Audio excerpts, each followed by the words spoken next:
How to go live on TikTok. Hi everyone, welcome back to our channel App Guide. In today's video, I'll simply guide you on how you can actually go live on TikTok. So just make sure to watch the video till the end. In order to go live on TikTok, all you have to do is just open the TikTok app. Now there are a couple of things you want to understand. Come to your profile page and make sure you have over 1000 followers, because if you don't have over 1000 followers, you will not be able to go live on TikTok.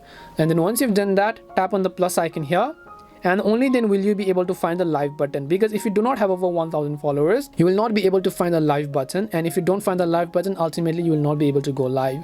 So once you've done that, just enter your title, add a topic, add a live goal if you want to. You can use some filters or flip the camera, whatever else you want.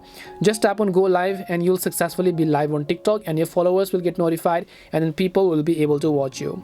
That is it on how you can actually go live on TikTok. We hope the video was really helpful, and if it did help you, make sure to leave a like and subscribe to the channel. If you have got any more questions, feel free to also leave them down. Thank you very much for watching till the end of this tutorial, and see you in the next video.